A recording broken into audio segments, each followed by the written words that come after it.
Today we are going to talk all about some itineraries that have been changed due to storms and some updates there. We've also got to talk about passport renewal, the ETIAS travel authorization, which a lot of people in the media are calling a visa. It's not a traditional visa, but I think we need to talk about that as well. A little bit more information about casual dining on Princess, and I've got some cruises that I think should be on your radar. Lots to talk about, so let's go ahead and get started.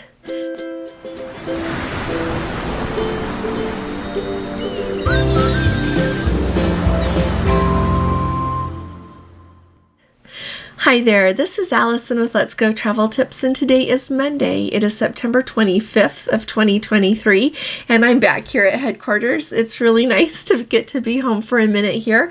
We're going to leave on Friday, so pack your bags and get ready to come with us again. We're going to go drive around England for a few days and then embark on the beautiful island Princess on October 4th for 14 days up to the very top of Norway up there in the Arctic Circle to search for the Northern Lights, and we'd love to have you come. If you haven't subscribed, please do subscribe. We'd love to have you with us. And if you appreciate these updates, please give this video a thumbs up because that really helps us. Now, the first things that I want to make sure I remind you, tonight at 8 p.m. Eastern, we are going to have our live. We missed last week while I was out of town. We've got a lot to share with you about where I've been, about where we're going, lots to talk about with cruising, so make sure you put that on your calendar and join us this evening. We'll look forward to seeing you bring your questions and just get ready for a fun time. Now, the first item of business I want to let you know, if you are new around here, last week I spent that week on the Emerald Princess getting to go on a beautiful New England cruise. I somehow lucked out and was very blessed to get the very best cruise tucked in between two cruises that had to deal with weather. Last week we got to go to all of our ports. We actually had beautiful weather in all of the ports except for Boston. It rained a lot that day, but I still had a splendid day, and I got to talk to lots of people on the ship who were actually out in that rain, and they had a wonderful day as well. So it turned out to be a wonderful cruise. Well, just as we were coming in on Saturday, you could feel that I could feel, because I was very forward in the ship, very forward, I could feel the seas were getting a little bit rougher, and sure enough, by the time we were docked there in New York City at the port there in Brooklyn, it was pouring down rain and it was really windy. So a couple of things that I think you will find handy to know there when you come into the port in Brooklyn, and this really applies across most ports, is look for a porter. When you leave the ship and you go into the cruise terminal and you go down to the area where you are getting your luggage, picking it up again, there are usually porters there, and it turns out that they're worth their weight in gold.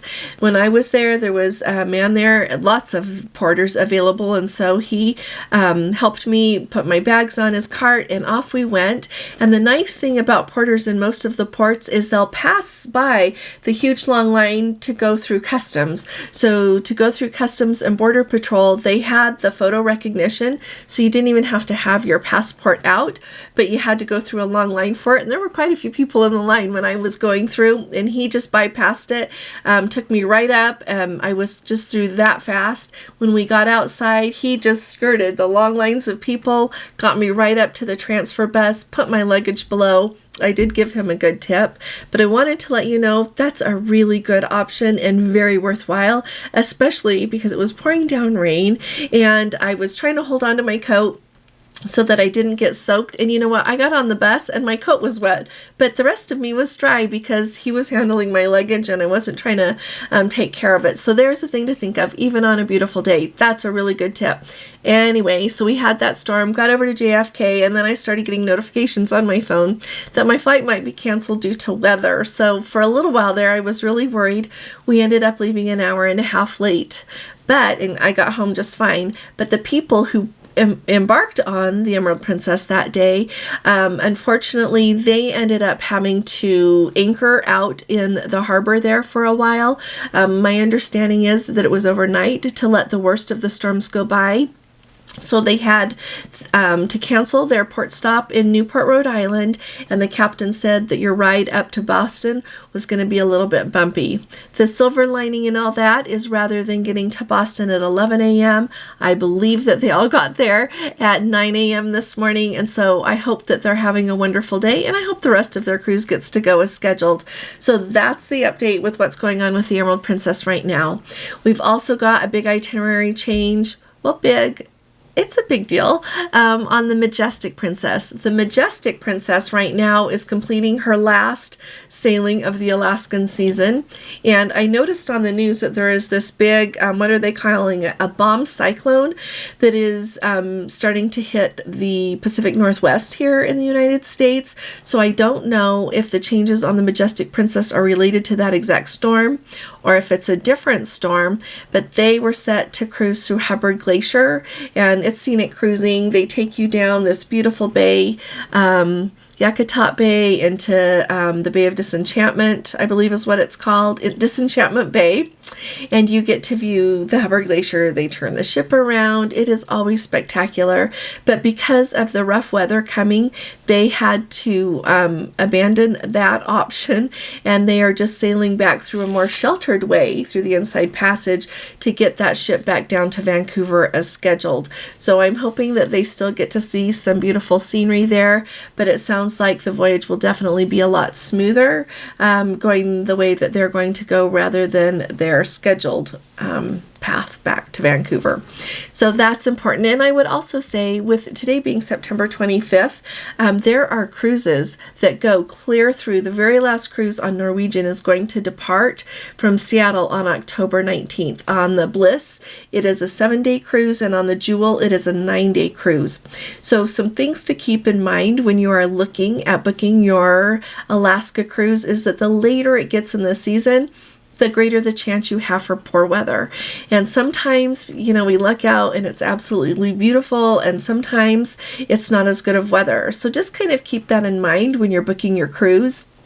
And as I was checking to see what day that last cruise left on Norwegian, because I know they are the latest ones to stay up there, those cruises are really very affordable, and it's because you're going at the time of the year. Honestly, it's at the end of the season, and you have the greater chance for not as good a weather, so not as many people go, and so they like to entice people in, and so those are remarkable cruise fares. So if you've been wanting to go to Alaska and you have the time and the money to go, you might want to look at those, especially if you've either been before or don't mind if you have poor weather, or know you can go back again someday, or just willing to risk it. We don't always have to go back somewhere again. Just want to put that on your radar. All right. So that's everything there to do with weather. Now in Jamaica has had an outbreak of the dengue fever, which comes from mosquito bites. So the reason that I'm telling you this is if you happen to be going to Jamaica, make sure you take your bug spray with you, your bug repellent, and be super careful. Just keep an eye out. I don't see a travel warning with it yet. I checked the CDC's website this morning just before I did this video, and there's not a travel warning with it so far, but they have some deaths that they think are associated with it, and so just be extra careful when you go there. All right, just keep a heads up for that. The next thing, really, we have been talking about this off and on really ever since the restart of cruising, because most cruises, well, it's always recommended that you have a passport when you go on a cruise. Some of the cruises you can go on with your certified copy of your birth certificate and a government issued ID, but there are some problems that present with that if you end up having to stay in the place in another country. You have a lot that you have to do in order to come back to the United States. So whenever I see big news about passports, I like to pass it along to you. This really stood out to me. Right now, as of right now, September 25th, it looks like the passport processing time here in the United States is 10 to 13 weeks plus another month for mailing. Okay, so there's a few things that you can do if you need to get your passport processed sooner than that. You can ask for expedited passport processing, which costs extra. You can mail in your passport application using priority mail. That goes faster than regular mail. You can also pay to have your passport shipped back to you in an expedited fashion for delivery in 1 to 2 days. Right now the fee is $19.53 extra. So, and then of course there are ways that you can get a passport if it's on an emergency basis. But for most standard passport applications and passport renewals, really keep in mind how long it is taking to get a passport right now. So if you have a cruise booked and you're going to go in 2024, you might think, oh, I don't need to worry about applying yet. Apply. In fact, the Department of, let me find the department. The State Department is recommending that if you have travel outside of the United States in the first half, the whole first half of 2024, and you need to get your passport renewed or you need to get a passport for the first time, they are suggesting that you do it now. That is how far they are behind. 2022 was a record year for passport applications or renewals here in the United States, and the State Department is saying that 2023 is breaking all of those records. So just wanted to bring you up to date with that. And really, so look at the travel that you've got planned and figure out the best window for you to be able to get your passport renewed. Like I said, if through the whole first half of 2024, mine expires in 2026, I think, and Gordon's is after that. So luckily we've got a little bit of time, but I think that the demand is going to stay high. I don't know if the State Department is going to start adding some more employees to help manage the huge backlog that they clearly have. I would like to think they would, but it doesn't seem like they have so far. So let me know if you have applied for a passport lately, how long it took, if you've got any helpful tips for anyone here applying for a passport or renewing their passport, put that down below for us. Now, another quick update that I've been keeping my eye on, that ETIAS, which is actually a travel authorization. It's not a visa to visit EU countries, but it is a plan that they have had for a while now, and they keep extending out when you're going to be required to do it. For a long time on the website, it showed that it was going to go in effect on November 1st of 2024. And it was said that for a really long time. And then a couple of months ago, that date disappeared from their website. The ETIAS and then the EU also has a website with a lot of information about it as well. They kind of go together. But at any rate, that date disappeared. The latest thing that I have seen an awful lot in the news is it's maybe not going to be required until 2025. But when we were hearing a couple of months ago that maybe it was going to be required at the beginning of 2024, I was really suspect of that because November 1 had been on their website for so long. So I will continue to keep my eye on the website, and if any of you see any other updates, let us know. Now, when you read about this in the news has generally called it a visa. It's not a visa in the way that we think of a visa. It is a travel authorization is what they officially call it on the ETIAS website, the official website where you're going to be going to apply for that once the time comes. Once you do it, it's good for 3 years unless your passport expires during that window of time. All right, it's €7 is how much they have been saying. Now, I don't know, they've been saying that for so long, so maybe by the time it rolls around that we're actually going to do it, the price will go up like everything else seems to. But that's where we are, and of course they have lower rates for some for older people. I think it's in the 70s. That don't quote me on that. But anyway, it doesn't look like we're going to have to worry about that in 2024. Definitely not early in 2024 because they don't have that up and running yet. And I'll keep you up to date on that. Now, I have, let me tell you this about, and I'm really going to ask those of you who are on a cruise right now to let us know what you are seeing with that casual dining on Princess. I shared in my video the other day that when I was just on the Emerald Princess, they did not advertise it, but it turns out that to eat in the planks or the steamers and the Salty Dog Gastropub, that you needed to have a reservation. So I do not know if that is the same on all of the ships. I will let you know on the Island Princess when we're on her in just over a week. But let me know about GG's and Alfredo's as well, would you? I love one of our Let's Go family members put in a comment, I think it was just yesterday, she said that she has heard, clearly from someone that was just on a ship, that nobody was really eating at the Alfredo's pizza that didn't have the package because nobody wants to pay for it.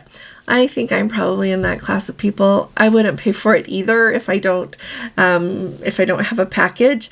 And so let me know what you all think. Are you going to pay for that pizza? You still, for those of you that don't know, Princess has pizza up by the pool on all of their ships except for the Majestic Princess, and it is still free up there. I had some while I was on the Emerald Princess, and it was delicious. I really like their pizza. The style of pizza is a little bit different there than it is in Alfredo's, but I thoroughly enjoyed the free pizza that was included. Okay, so let me know if you wouldn't mind, if you're on a ship right now, how that casual dining's going, and what you observe, because we all want to know. Now, really quickly, Holland America and Azamara have made 2 announcements about some itineraries that I think should be on your radar. Now, the first one I want to tell you about from Holland America, like I would be signing Gordon and I up if we were retired. They are doing a 53-day cruise to Japan, round trip from Seattle. How extraordinary is that? You don't even have to fly internationally. You just have to have 53 days and the money to go. So a few things that I wanted. And it's really cool too, because they are going to stop in some places there in Alaska on their way to Japan. They're going to stop in Kodiak and Dutch Harbor, and then they're going to head over to Japan and stop in let's see, I thought I had counted. I guess I didn't, but they are going to go to Kushiro, Hokodate, Yokohama, which is Tokyo, Kobe, Japan, Kochi, Hiroshima, the Kanman Strait, Fukuoka, Sakyamanato, Toyama, Kanazawa, Nagasaki, Ishigaki Island, and Naha. Isn't that amazing? This trip is also going to include overnights. They're also going to stop in 3 ports there in Hawaii as part of the trip, and you get to have overnights in Yokohama, Japan, Kobe, Japan, and Honolulu. So 53 days, all of those ports, and overnights in 3 of them. To me, that is a remarkable cruise. It's part of their Legendary Voyages program. So they're going to have even extra enrichment and all of these other things on board. So if you need help booking that and would like any of my help, I am delighted to help. And so just send me an email, and like I said, I would be delighted to help you. Another really cool set of cruises that I think you should have an eye on is Azamara, and they have announced festival cruises. They've got 3 more of them that they are going to be doing at the end of 2023 and into 2024. And so let me tell you what those are really quick. They are going to be on 3 of their different ships: the Journey, the Pursuit, and the Quest. And one thing I love about Azamara is Azamara sometimes can be called like a floating hotel. That is how long they spend in the ports that they visit. They have really long port days into the evening. They do their amazing evening things. It is really extra special, everything that Azamara does. So if you want to go on a cruise where you are truly immersed in those ports and spend a lot longer, Azamara is a wonderful cruise line to look at, and I can help you with Azamara as well, okay? But the cruises that I thought I would throw just out there so that you might want to be thinking about, they've got one that goes from Singapore to Ho Chi Minh in Vietnam, and it's going to leave December 5th of 2023. They've got 2 overnight stays, which is amazing, and they're going to be there to celebrate the Lunar New Year festival. They also the Pursuit is going to sail from Lisbon, Portugal to Portimao, Portugal on March 16th of 2024. That's going to be there to celebrate St. Patrick's Day, and so that's going to be an amazing cruise. And then finally, the Quest is going to sail from Lisbon, Portugal to Seville, Spain, and Palma, Mallorca. That's going to be leaving on April 1st of 2024, and that's going to give we get to go like to the Seville Cathedral, and then on April 8th, that ship, the Quest, is going to sail from On April 8th, the Quest is going to sail from Barcelona to Lisbon, and they're going to stop in Seville for the first day of the Février de Abril celebration, also known as the Seville Fair. So if you want to go to any of these places and you don't want to have to drive and you don't want to do a land tour, you get to go during some of these celebration times on Azamara. So I thought I would put that out there on your radar. Sorry that I don't speak any of those languages, but I did my best there on pronunciation. So I really look forward to seeing you all with me this evening. Like I said, if you have not subscribed yet, we would really appreciate it if you would subscribe, and we look forward to seeing you here every day and reading your comments. You all are such a wonderful resource, not only for Gordon and I, but also for our whole Let's Go family. So thank you for everything that you bring. I'll see you tonight at our live, and I'll be talking to you all again really soon. You all take really good care. God bless you. Love you. Bye-bye.